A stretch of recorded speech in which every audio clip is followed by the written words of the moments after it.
Vandag se praatjie is eintlik vir Agatha. Sy is nie hier nie, maar sy is die eerste van julle wat my gevra het oor my eerste liefde in argeologie, wat ek met julle gaan deel vandag. So ek het nou inhoud hier van my heel eerste papier in argeologie in 2002, toe ek nog absoluut niks geweet het nie, maar vir my promotor, professor Lynn Wadley, gesê, ek stel belang om ondersoek in te stel oor waar in die mens se brein kom ons aan hierdie ding van spiritualisme of religie. Sy het net haar wenkbroue gelig en gewonder waar kom hierdie persoon van 38 was ek toe, wat nou wil begin argeologie studeer vandaan, en sy het my laat begaan vir my honneurs. Maar sy het so, net soos wat Linda maar is, so stil, 'n klippunt voor my neergesit en gesê, Marlies, ek dink wetenskaplik gaan ons verder kom met hierdie. Nou ja, die van julle wat my ken, weet nou al my storie met jagwapens, wat my ander groot liefde is in argeologie. Wat ek vandag met julle deel, baie van julle weet ook miskien meer as ek van hierdie temas, want dit gaan oor religie. Maar hierdie is my storieetjie, en dit gaan oor gate in klippe, en as 'n mens, wat my betref, wil kyk na die oorsprong van wat ons mens maak, dan is daar net een plek om te begin, en dit is die mense wat eerste mens geword het. En dit is natuurlik nou die voorsate van wat ons vandag die Boesmans noem. Nou natuurlik, as ek praat van Boesmans, en omdat hierdie ding op die lug gaan en almal toegang hê, moet ons praat oor dinge soos, is dit Boesman of Saan? Nou, dis polities en grootliks aanvaar akademies, dat Saan is 'n gemaklike term, en dan hoef niemand van ons wat die woord Boesman gebruik 'n paar paragrawe te skryf oor hoekom ons dit gebruik, omdat ons die mense van vandag respekteer nie. Dis dan ook die Saan Council gebruik daardie woord formeel vandag. Maar die van ons wat hou van die werklikheid van inheemse volke en daardie dinge, besef dan ook dat Saan vir die Boesman self nie 'n baie gemaklike woord was, nog voordat hier enige mense met wit velletjies op die landskap was nie. Dit is natuurlik Saan toe Engelssprekende Suid-Afrikaners hulle probeer verset het teen Afrikaner apartheid, of wat verstaan was as iets wat deur die Afrikaner geskep is, en dan die inkom van Amerikaanse etnograwe het Saan dan nou die algemene aanvaarbare woord geword. Ek werk met mense uit hierdie gemeenskappe van Namibië, Noord-Kaap en Botswana, en ek vind dat die Afrikaans sprekende Boesmans verkies die term Boesmans as hulle na hulle self verwys in die kollektiewe, as 'n groep. Maar die Engelssprekendes van Botswana is nie vertroud en of gemaklik met daardie woord nie. En dan as ons skryf deesdae, die van ons wat sensitief is oor daardie goed, sal skryf oor die Jutwan of die Khun of die groepsname, taalgroeps en groepsname verwys. Maar vandag gaan ek nou praat oor die Boesmans, en ek het geen rassistiese of neerhalende konneksies nie. Dit kom uit my ervaring van hoe hulle na hulle self verwys vandag. Nou ja, ek dink almal van ons ken hierdie goed, en eintlik wou ek 'n paar saamgebring het vandag. Hier teen die einde is dit ons wel altyd 'n geskarrel. Maar ons ken die plattes en die ringe as ornamente. Ons het oumas en oupas, ma's en pa's, of op ons eie grond het ons hierdie klippe, deurstoppe, papiergewigte, sit op 'n boekrak. Ek dink ons almal is baie vertroud met hierdie artefakte, en omtrent niemand kan weerstaan om dit op te tel as ons dit in die veld teekom nie. Nou, julle weet ook seker dat meestal as ons lees of praat daarvan, dan word hulle eenvoudig beskryf as gewigte vir graafstokke. En dit is omtrent net gebaseer op daardie enkele foto deur Dorothea Bleek. Nou Bleek het saam met haar skoonpa gewerk en baie goeie etnografie opgeteken, maar die agtergrond van hierdie foto is dat sy die klip sien lê en die stok sien staan teen hierdie vrou se. Ek dink haar naam was Mickey. Of Mickey, ek kan nie onthou nie. En toe Dorothea vir haar gesê, maar hoe gebruik julle dit? En Mickey wou haar nie antwoord nie. Toe Dorothea self hierdie klip aan die stok gesit en die vrou laat pose in hierdie ding. So hierdie is nie Mickey wat gaan grawe het vir eintjies nie. Hierdie is 'n Europese brein wat gedink het dis hoe dit gebruik moet word. En dit aan mekaar gesit is. Ek begin deesdae dink dit kom van die eerste Europeërs wat in Egipte en die Midde-Ooste landbouers, want daar word dit so gebruik. Maar ons gaan bietjie dieper in as dit vandag hier. Nou ja, ek wil dan goed vat en ek wil goed opgrawe en dan kan ek stories daaroor skryf. So ek bekyk nou hierdie deurboorde klippe nie van Mickey se foto af nie, maar van 'n argeologie en dan steun ek ook wel baie op etnohistoriese werk. Maar net laasweek, Leon, en ek sê nie altyd alles vir jou nie, is hierdie papiertjie uitgekom, sommer net as 'n verslag in veldargeologie. Nou, in die Oukers rotsskuiling naby George, het die heel eerste argeoloog in Suid-Afrika, John Goodwin, omtrent 30 grafte uitgegrawe in die 30's. Hy het nogal baie goed opgeteken, maar deesdae is dit oral versprei en weet ons eintlik min van wat hier aangaan. Maar in een van hierdie grafte is iemand 5000 jaar gelede begrawe. Hierdie is direk gedateer op die bene van hierdie persoon. En op die bobeen, en ek dink dit was die regter bobeen van hierdie persoon, lê 'n deurboorde klip. Daar, en ek weet die foto's, maar onthou nou, dis die 30er jare, UCT se argief, dis die beste wat ons kon doen. Maar daar lê 'n deurboorde klip. Nou vandag, na 4 jaar, het ek daai klip opgespoor by Kwaatu, in die First Peoples Museum, en dis net naby Eysterfontein. As julle nog nie daar was nie, dan moet dit 'n plek in julle bucket list wees. Die museums is pragtig, hierdie grond, die plaas word deur Boesmans of Boesman nasate self besit en bestuur, en die akkommodasie is wonderlik. So, en dis waar ek werk 2 keer 'n jaar met die jeug van verskillende groepe oor Suider-Afrika. Nou ja, eers, omdat die vrou redelik lank was, het mense gedink, dit was 'n man, want hulle kon nie anders toets nie. Maar, in 2024, is die gene van hierdie persoon, of die genoom gerekonstrueer van hierdie persoon. En nou weet ons, 2 X-kromosome, sy is 'n vrou. Ek het gaan kyk na haar mitokondriale DNS, en dit behoort aan die L0D haplogroep, en soos julle kan sien hier, het daardie haplogroep reeds teen 110.000 jaar hier in Suider-Afrika, het vrouens daardie haplogroep gedra.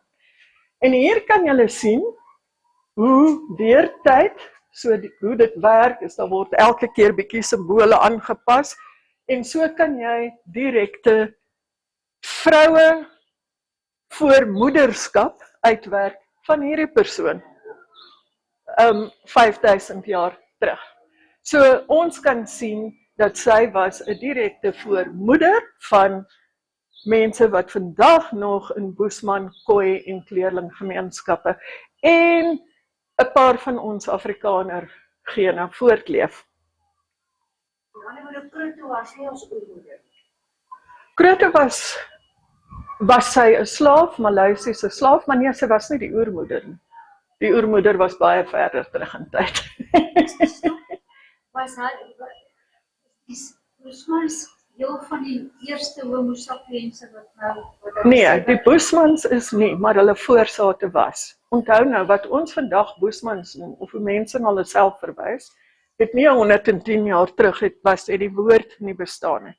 Maar hulle direkte genetiese voorsate is die oudste homo sapiens. Wat ons vandag van weet, en dis 300.000 jaar. Dis die eerste split van die gemeenskaplike voorvaderlyn wat ons deel met die Neandertals en die Denisovans. En dit het geskei al teen 600.000, give or take 100,000 jaar terug. En teen 300.000 kan ons hierdie mense se voorsate erken as homo sapiens. En omdat hulle die mees diverse is hulle die oudste. Ons weet nie wat in die res van Afrika aangaan nie, want daar is nie genoeg antieke DNA al gedoen op groot genoeg groepe nie. Dis net hier in Suid-Afrika met die werk wat ek doen met die genetici uit Swede. So dit wat ons vandag dink is dat daar miskien verskillende kolle in Afrika was wat soortgelyke goed. En wanneer die landskap oop en toegemaak het, ons dink aan slaapsiekte, malaria, droogtes, sodat gene kon versprei, dan het hierdie goed gemeng. Maar ons weet ook vir die Suider-Afrikaanse populasie het daar niemand suid gekom na 200.000 jaar tot en met omtrent 1500 jaar terug nie. So wat ons hier sien het hier gebeur en wat hier uit mense se koppe kom het hier gebeur. Goed. So hierdie vrou het Goodwin dan ook beskryf met 'n hele klomp ander grafgoedere. Byvoorbeeld op haar bors was 'n okerbevlekte klip, maalklip. En daar was okergrond tussen hierdie deurboorde klip en hierdie okerklip op haar hele pelvis was bedek daarmee. Agter haar pelvis is hierdie 4 witmosselskulpe gekry. En julle kan sien, hulle was eers as verfhouertjies gebruik. En ek hoop om van daardie verf chemies te ontleed. Ook agter haar pelvis, kwartskristalle en 'n verfpalet waarop verf aangemaak is. En hierdie is sommer van al die ander goedjies wat saam met haar gekry is. En ons sien baie kwartskristalle, kwartskristalwerktuigies, palette, beenpunte en ook, ek dink daar was op die ou einde 3 middelsteentydperk vleks wat saam met haar begrawe is. En daardie is volstruiseierdop kraletjies. Maar die grootste raaisel van haar graf was dat hierdie deurboorde klip was besonders, want hy was nie leeg nie. Toe Goodwin het uitgegrawe het, was daar 'n volledige reeks visgrate in hierdie klip gestop. So dit kan wees dat 'n visie daarin in die gaatjie was. En aan die onderkant was hy toegestop. Hierdie is nie 'n graafstok nie, mense. Vandag is hierdie graf bekend as een van die mees ingewikkelde steentydperkgrafte wat nog ooit in Suid-Afrika beskryf is. Lynn Wadley het daarna verwys as bizarre to the western eye. En dit is spesifiek met betrekking tot die deurboorde klip. En dan Lewis Williams en David Pearce, toe hulle daaroor geskryf het, beskryf dit as the most complex of all grave goods. Hierdie grafgoedere wat saam met haar gesit is, en dan ook spesifiek die deurboorde klip met die vis wat toegestop is aan die een kant. Nou, ek het tot dusver al afgekom op rekord vir 25 ander grafte dwars oor Suid-Afrika met deurboorde klippe. So hierdie is nie toeval nie. En hulle dateer vanaf 7500 tot 300 jaar. So dit is 'n ding wat vir baie lank hier al gebruik is, en daar is moontlik ouer bewyse daarvan verder op in Afrika. So deurbode klippe as grafgoedere was regtig wyd versprei, as dit is wat ons kry in grafte. Nou, hulle word ook kwe genoem. En onder die Kam-Boesmans staan hulle bekend as sterklippe. Hierdie is 'n klip van die Noord-Kaap wat ek gedokumenteer het en julle kan sien hoe daar straaltjies op uitgekerf is. Nou ons weet natuurlik nie regtig wat dit beteken het nie, maar as ons dink aan die etnohistoriese vertellings van hierdie klippe as sterklippe, dan beteken dit miskien iets. En hulle assosieer verskietende sterre met die dood van 'n persoon. Jou hart gaan hemel toe. Jou siel gaan onder in die grond. So in hulle wêreldsbeskouing is dit nie, jy gaan na twee verskillende plekke met twee verskillende doele toe. En sommige van die sterre wat ons vandag sien, is voortyd mense, of die geeste, oergrootjie geeste, of die geeste van oeroue voorouers, wat gesien word as die skeppers van alles wat leef. Wanneer Boesman shamane en party mense verwys na hulle shamane, dieselfde begrip is healers of towenaars, as ons deur die verskillende tekste lees. Ek gaan shaman of healer gebruik as groepswoorde vir party van hierdie goed. So wanneer hulle in 'n diep beswyming gaan, dan word van hulle gepraat asof hulle doodgaan en weer lewendig word wanneer hulle uit die beswyming uitkom. Die Quine van Boesmanland se Kam vertel in die laat 1800s aan Wilhelm Bleek dat wanneer 'n ster sterf, dan kom sy hart uit in die hemel as 'n ster. Sy magiese krag maak die ster. So die krag van die healer of die shamaan is in die ster versinnebeeld. Dit laat hom toe om dinge te sien wat ander mense nie kan sien nie. En deur die etnohistoriese tekste van Boesman kry ons altyd hierdie ding van sieners, mense wat goed kan sien wat ander nie kan sien nie. Die Quine het ook onthou hoe sy ma hom vertel het dat sy die grond sou stamp met haar kwe, haar deurbode klip, sodat sy met hulle wat eens wildtowenaars was en nou in die geesteswêreld is, kon praat. Sy sê dan, wanneer ons die klippe op die grond stamp, dan smeek ons die ou mense aan wie die wild behoort. Dis hoekom ons die klippe op die grond stamp. Dit is 'n gebed. In die Kam-wêreldbeskouing is kwe of deurbode klippe dis implemente wat onder andere gebruik word om toegang te verskaf tot die geesteswêreld of die grootjie geeste en hulle dan te vra om hulp vir wat ook al jou probleem van die dag is. So tot so onlangs as aan die 80s het Ansie Hof gewerk met Kam-nasate. Sy het eers gedink dis Nama-nasate en toe kom sy agter maar daar's party wat nog identifiseer as Kam-nasate en sy begin toe ook met hulle gesels oor hierdie goed. En van hulle het nog onthou hoe hulle ma's of hoe hulle ouma's klippe gestamp het.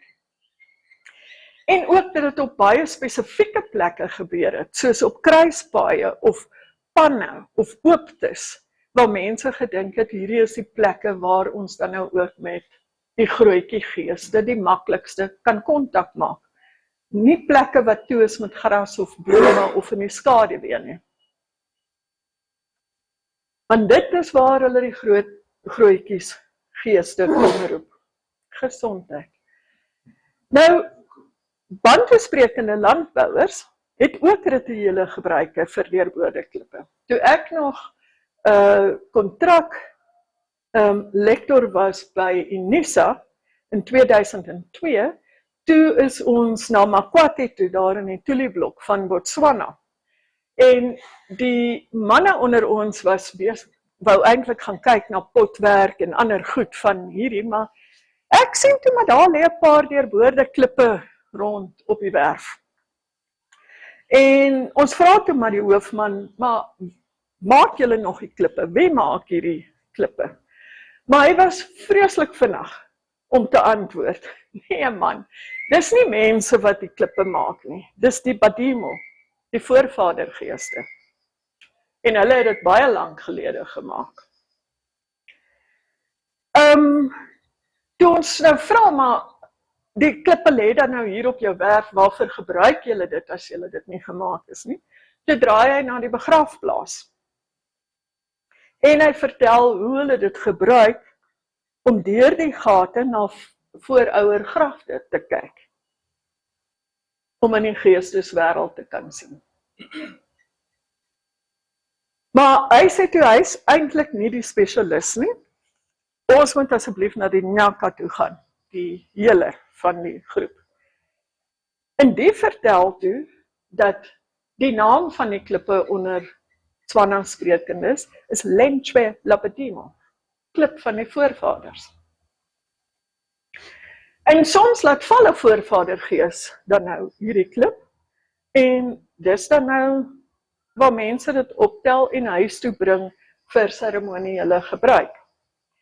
En wanneer hulle dit dan nou nie gebruik nie, dan word die gate toegestop, sodat die geeste nou nie kan uitkom nie, en dit lê, die kinders speel daarmee, maar wanneer sekere tye van die jaar, soos eerste vrugte, bier, reënmaak, dan word van die klippe deur van hulle gebruik. Nou volgens die Nyaka gebruik die voorvadergeeste die klippe om oor mense toesig te hou. So hier het ons nou 'n wisselwerking. Die een vertel ons die mense gebruik dit om kontak te maak met die geeste, en die ander vertel ons die geeste gebruik dit om te kyk wat gaan hier aan. Nou, tot sover as by die Tanganyika meer staan sulke klippe bekend onder landbougroepe as Miala Rumulunga, die klippe van God. Afrika landbouers is dus gewoonlik nie die makers van deurbode klippe nie. Die meeste van hulle skryf dit toe as voorouers of as God, of as gees van die geesteswêreld afkomstig. Hulle tel dit eenvoudig in die veld op, maar hulle besef dat mense of geeste van lank gelede dit gemaak het. En dit is natuurlik stem ooreen wat ons as argeoloog weet van hierdie voorwerpe. Met ander woorde dat die jagters-versamelaars dit al baie lank gelede gemaak het. Die voorwerpe word dan, wanneer mense landbouers word teen die 10.000 jaar of daarna terug, word hierdie voorwerpe opgeneem. Ons het hierdie voorwerpe in ons huis, want niemand kan verby een stap sonder om hom op te tel nie, en dit was waarskynlik so vir alle mense wat so 'n klip teekom op die landskap. Nou onthou nou, ons het gekyk na hierdie klippe as sterklippe. Dit kan verbind sterre nie net met die dood van 'n persoon nie, maar ook met water of reën, sodat deurbode klippe moontlik ook 'n reënmaakrol gehad het vir mense in die verlede. Kassen, 'n ander kamman, vertel dan ook aan Bleek dat toe dit so droog was, dat 'n vrou se kinders nie water kon kry nie. Toe vat sy haar stok met haar 2 klip en sy steek hom in die grond, En sy smeek die verkleermannetjie. En die verkleermannetjie is een van kwa, of reën, of water se goeters. Water of reën het goeters in die Saan of Boesman geesteswêreld. En, ja, Jy nou by Moses wat die klip teen die rots lag. amper. Wat so? Hierdie het voor Moses gebeur, dis die punt. Maar sy slaan toe haar klip, nie om te vra vir wild om te jag nie, maar vir water, sodat die mense kan kos kry en kan bly lewe. Nou, die storie wat vertel word, en ons kan nou hierdie verkleermannetjie met sy oë baie mooi sien, hy kyk op, en hy kyk links, en hy kyk regs, en hy moet nou baie seker maak, dat hierdie vrou nie vir hom stories vertel nie, maar toe hy nou tevrede was, dat die kinders regtig dors is, en die veld regtig droog is, toe kom die reën, en die kinders lag, en die ou vrou haal haar stok met die koeie uit die grond uit. Hy het sy werk gedoen. Nou, vroue word op grond van menstruasie en vrugbaarheid verbind met kragtige, oornatuurlike toestande. So hulle word onder die Boesmans, word vroue baie nader met water, kwa, reën en reënmaak verbind en as beter reënmakers as die mans beskou.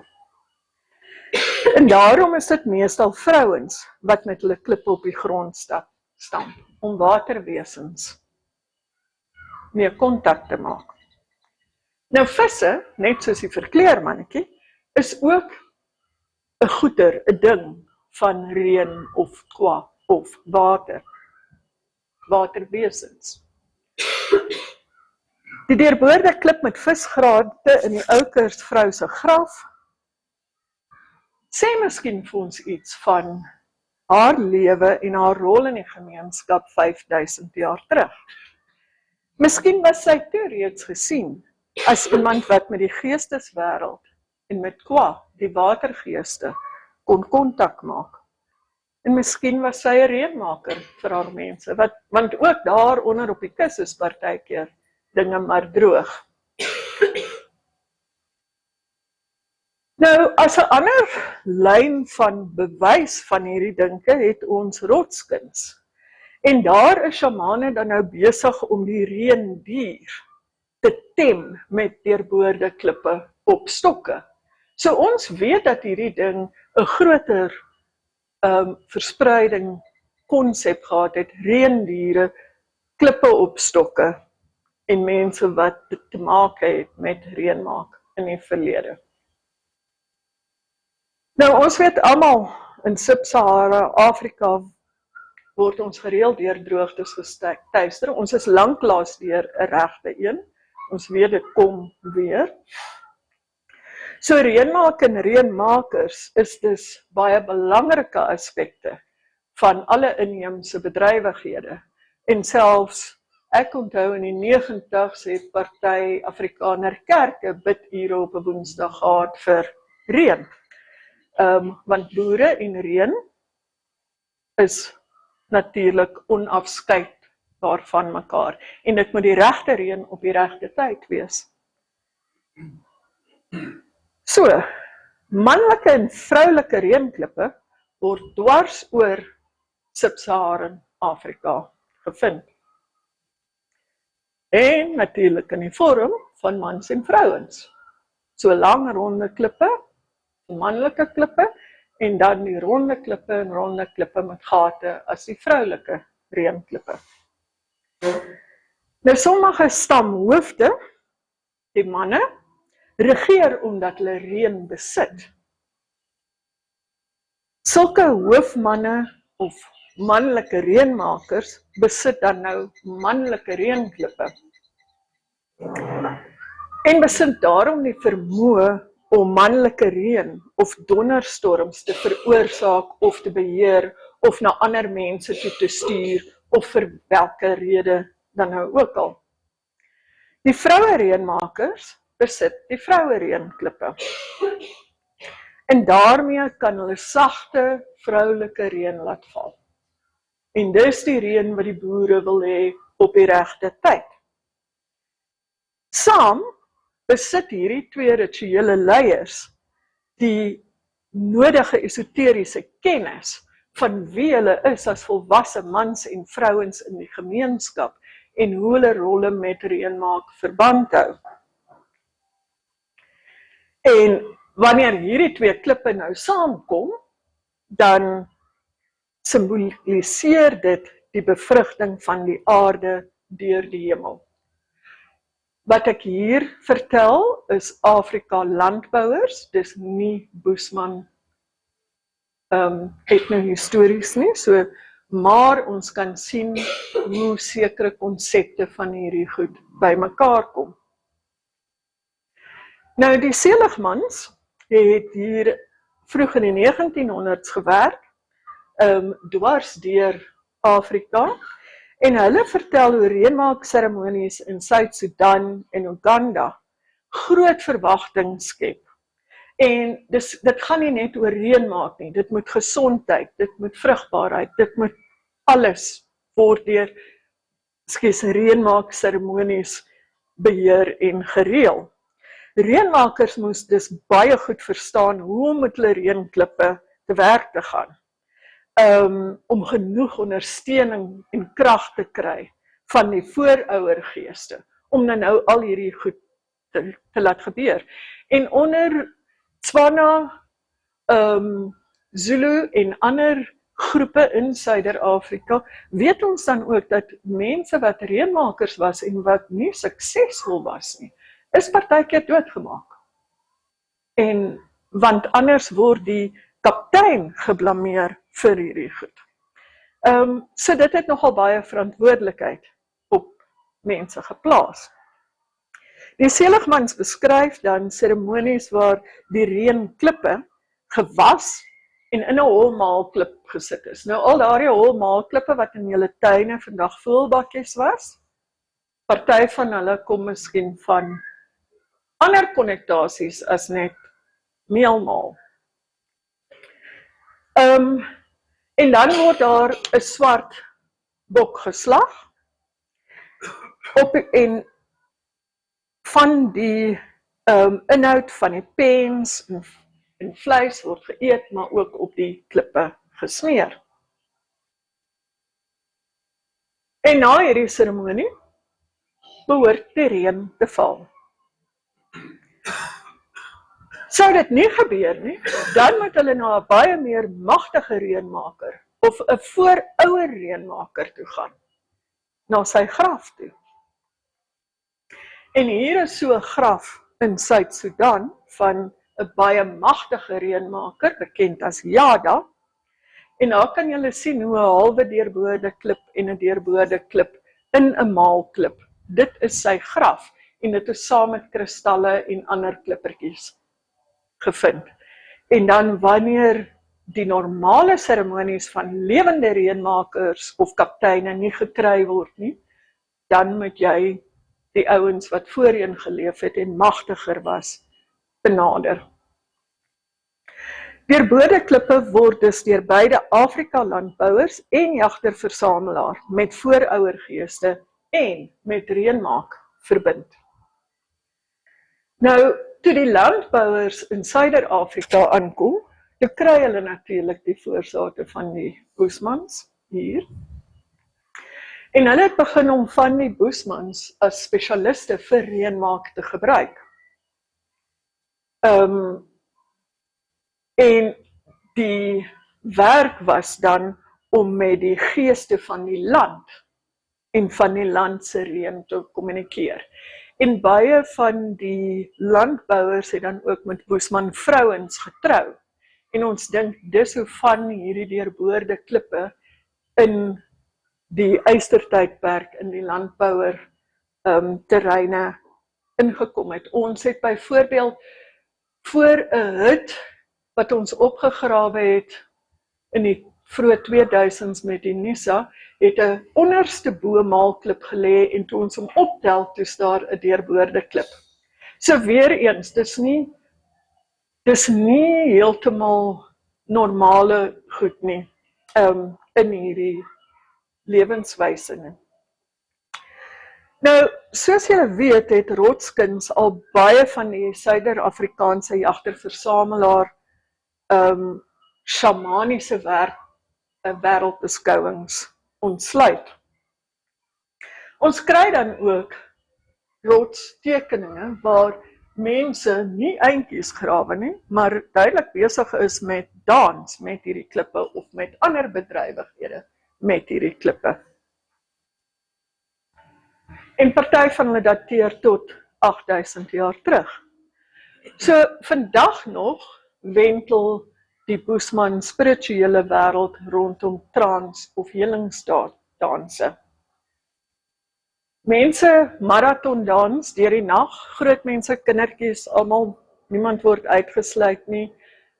Daar word ritmies met oop vingers, hande geklap. En partykeer hyperventileer mense. Totdat een of meer van hulle in 'n veranderde bewustheidstoestand bereik. Die krag wat deur hierdie veranderde bewustheidstoestand verkry word en deur die beswyming waarin hulle is, word dan gebruik as helingskrag.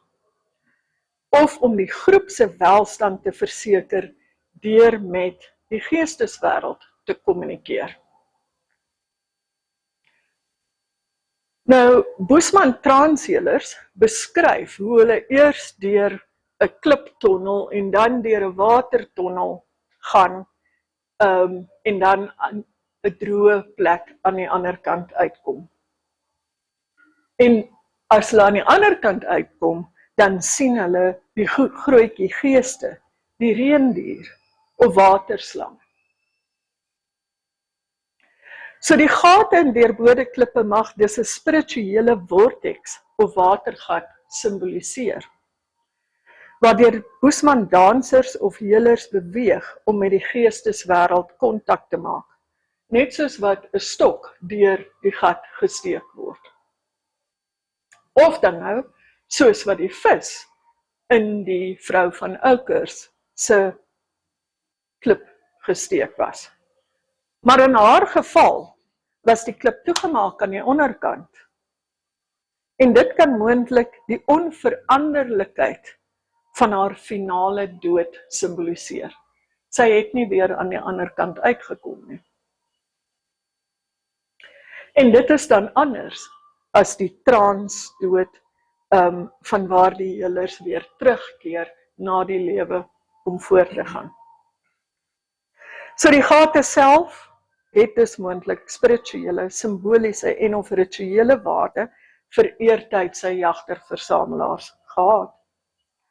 Nou, 'n voorbeeld daarvan sien ons reg aan die ander kant van die aarde, in Siberië, waar shamane 'n groot skyf, gewoonlik 'n koper of metaal skyf met 'n groot gat op die rugkante van hulle seremoniële jaste of mantels dra. Hierdie gat is die Oibong Kongata, en is die gat van ys of son, en dit simboliseer die opening waardeur hulle gaan om die geesteswêreld te bereik. En dit is ook dieselfde gat waaruit geeste dan kom om siektes aan lewende mense te veroorsaak, en waardeur jy hulle kan terugstuur as hulle moeilikheid veroorsaak. Nou, hierdie stem baie ooreen met shamaniese wêreldbeskouings van inheemse groepe dwars oor die wêreld. Veral dan waar helers baie hoë vlakke van veranderde bewustheidstoestande as geesteswêreldervarings interpreteer. Gewoonlik word sulke hoë vlakke slegs bereik nadat die heler so 'n tonnelervaring of vortex-ervaring gehad het. En dit is dieselfde as wat ons kry die terugvoer van mense wat naby dood ervarings gehad het. Nou, sulke diep transtoestande of naby dood ervarings ontstaan neurochemies in die mens se brein. Dit kan natuurlik meegebring word deur marathondans. Ons dink ook aan die jong mense wat deesdae, wat noem hulle dit, raves. Doen hulle nog raves? En dan sit hulle nog bietjie chemiese hulpmiddels ook by, maar daardie ritmiese musiek en dans vir ure lank. Meditasie, ontwatering, vas, baie goed wat ook in georganiseerde gelowe vandag gebruik word om mense kontak te laat kry met die geesteswêreld. Wanneer sulke aktiwiteite tot die uiterste gevoer word, ontgin dit dimethyltryptamien in ons breine, DMT. Dis 'n molekuule wat in almal van ons voorkom, ook in plante en diere, maar in die mens se brein, veral in die pinealklier, die visuele korteks en die hippocampus. Sekere aspekte van diep veranderde bewustzynservarings is dus baie dieselfde vir almal van ons. Dis nie identies nie, maar ons het ervarings wat ons deel. So, die eerste een is jy's buite jou eie liggaam. Baie mense beskryf jy kan terugkyk op waar jy lê en waar mense is. En die van julle wat 'n bietjie uit die Tibetaanse boeddhisme en goed gelees het, daardie goed kom ook ooreen met dit. Dan, wanneer regtig diep trans of 'n veranderde toestand aanvaar word, is daar omtrent altyd hierdie tonnel waardeur mense beweeg.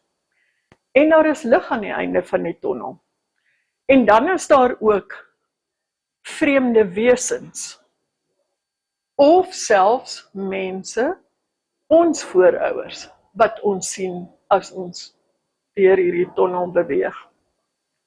Daar is 'n oorweldige gevoel van liefde en begrip baie keer met hierdie, jy's een met die heelal gevoel in hierdie ding. En dan is daar tydsvervorming, so dit voel asof dit jou hele lewe dek, of dit 'n baie lang tyd is, maar dis miskien in hierdie lewe 2 of 3 minute. Baie mense wat dit ervaar dit dan as redelik veranderend in hulle self. Hulle voel asof hulle as 'n veranderde mens aan die ander kant uitkom.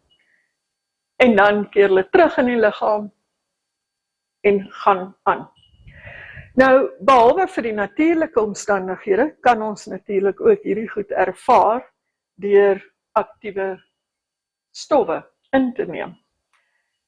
En dwars oor die shamanistiese wêreldbeskouing is hierdie goed al bestudeer as tradisies om die geesteswêreld te ervaar.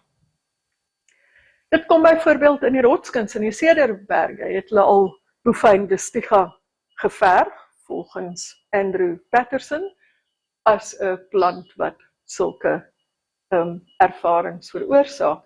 En ons sien dit ook in die Steentydperk van Amerika. Aan die ander kant van hierdie vortex ervaar sommige Boesman-shamane of healers gedaanteverwisselings in diervorms. Ons noem dit theriantropiese transformasie. En hier het een vertel aan Kini, wanneer ek begin om 'n leeu te word, dan verander ek. Die leeu se gees verander my gedagtes en my liggaam. Dit is wanneer ek op my kragtigste is. Theriantroopdansers word dan ook in die rotskuns uitgebeeld met deurboorde klippe op stokke. So, daar kan julle sien met vreemde bokagtige koppe, dans besig met redelike vreemde goed. Hierdie is 'n muis of rotagtige. Hier is 'n theriantroop shamaan wat lê, wat bloei uit sy neus, en daar staan 3 stokke met klippe geplant, net soos wat die vrou haar stok geplant het. Die klippe simboliseer dan ook moontlik die transformasieproses van die shaman of healer, en sy en haar veranderde vorm en bewussyn aan die ander kant van die tonnel ervaring. vanwaar hulle dan terugkeer met helende krag wat hulle met almal kan deel. In die geval van die vrou van Oukers was haar transformasie permanent. Sulke gedaanteverwisseling ervarings is wêreldwyd ook deel van die shamaniese wêreldbeskouing of raamwerk.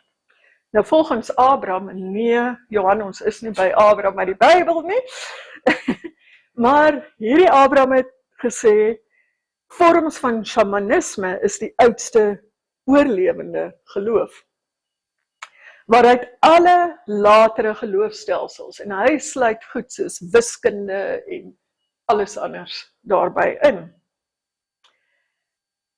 Maar nou is die vraag, hoe leer ons regtig, hoe oud is hierdie konsepte in ons menswees? Nou, Abraham sien die oudste bewyse vir shamanisme in die Neolithicum van Europa, en dit is minder as 10.000 jaar oud. En dit kom nou terug by Abraham uit die Bybel miskien, want dit is wanneer ons daar begin dinge sien. Nou, dit stem ook ooreen met wat ons kry by Göbekli Tepe in Turkye. En dit is deesdae nogal baie in die argeologie nuus, omdat dit as die wêreld se oudste tempel en as steentydperktempel beskou word voordat landbou beoefen was, volgens die mense wat daarop werk. Hulle is besig so in argeologie soos enige wetenskap kan dinge verander. Maar die terrein word dan ook met shamanisme verbind. En jy kry jou theriantropiese wesens, hier is dit mense met voëlkoppe en massiewe deurboorde klippe. Nou daai klippe kon nie as maalklippe gebruik, want julle sal sien, hulle is hol, hulle het nie die plakvlakke nie. Dan, as ons teruggaan in tyd, dan kyk ons na die towenaar van Poitiers in Frankryk. Nou, hy is die oudste steentydperk shamaan daar, en hy is so ongeveer 14.000 jaar terug op die rots geverf. En dan lyk dit ook asof hy reg maak om deur 'n tonnel te kruip. Die leeumens van Hollenstein, Stadel in Duitsland, word ook beskou as simbolies van die transformasie van shamane. Nou hierdie objek dateer tussen 30 en 40.000 jaar terug. So ons kan sien, nou gaan ons heel wat verder as die 10.000 jaar van die Europese Neolithicum. In Suider-Afrika is die oudste rotskuns wat gedateer is, en is gedateer omdat dit in 'n argeologiese afsetting gekry is, nie op 'n wand nie. Ons oudste rotskuns is miskien 8.000 wat gedateer is, maar is waarskynlik baie ouer, want hierdie is 30.000 jaar gelede gemaak. En dis deur mense soos Lewis Williams as theriantropies geïnterpreteer. Met 'n dier se voorlyf en 'n mens se bene of agterlyf. Daardie wat? Apollo 11 is die terrein se naam.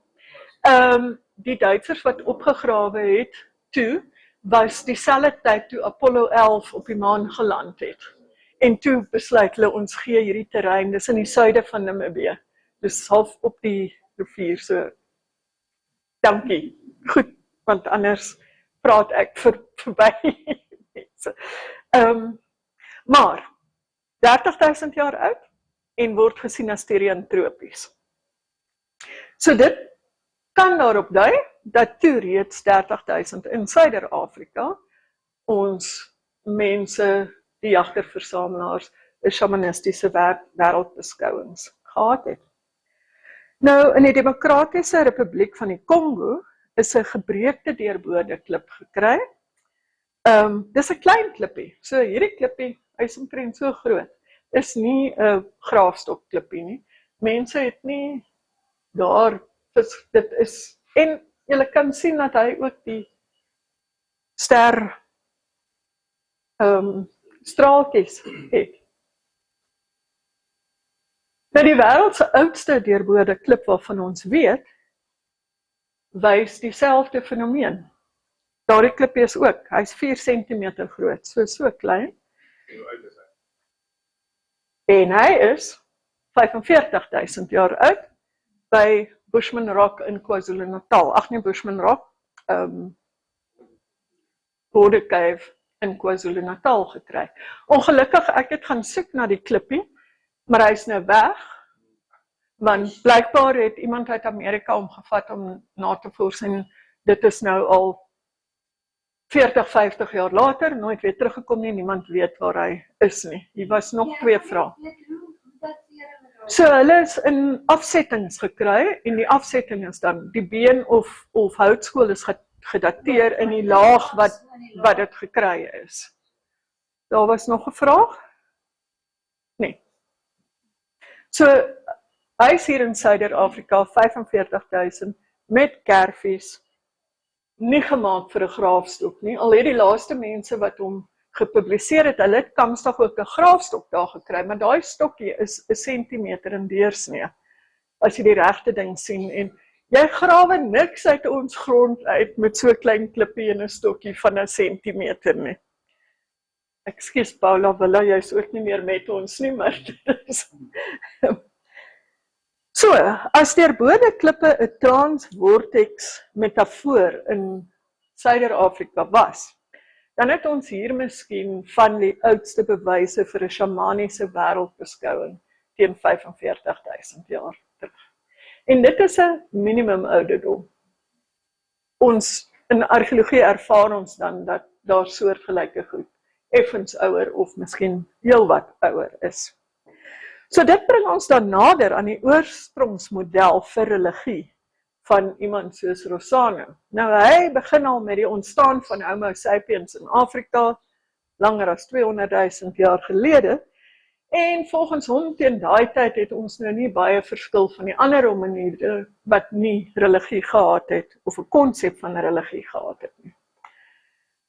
Kort daarna beweeg ons dan uit Afrika, en al hierdie goed het ook genetiese, ons kan dit optel in die genetiese rekord, beweeg mense uit Afrika. Maar hierdie vroeë Homo sapiens mense dra nie regtig by tot die genepool in Europa nie. So hulle is heeltemal ingeneem in die Neandertal en moontlik ook Denisovan populasies, en ons sien nie meer hulle genetiese voetspore nie. Maar hier ergens, en hierdie is nou Rosano, tussen 80 en 60.000 jaar, ontstaan religie in Afrika. En dan, teen 60 en 50.000 jaar gelede, versprei 'n meer sosiaal gesofistikeerde Homo sapiens groepe uit Afrika, en hierdie is dan die mense wat vandag en almal van ons voortleef, wat ons wortels in Afrika, in Europa en weer terug in Afrika het. Nou ja, ek dink met ander woorde, deur die gate van deurbode klippe te bedink vanuit 'n argeologiese oogpunt, kry ons moontlike indruk van een van die oudste menslike ervarings, wat deur party mense as kontak met die geesteswêreld gesien word. En dan kom ons terug na die Bushman vroutjie. Wanneer ons die klippe op die grond stamp, dan smeek ons die ou mense. Dit is 'n gebed.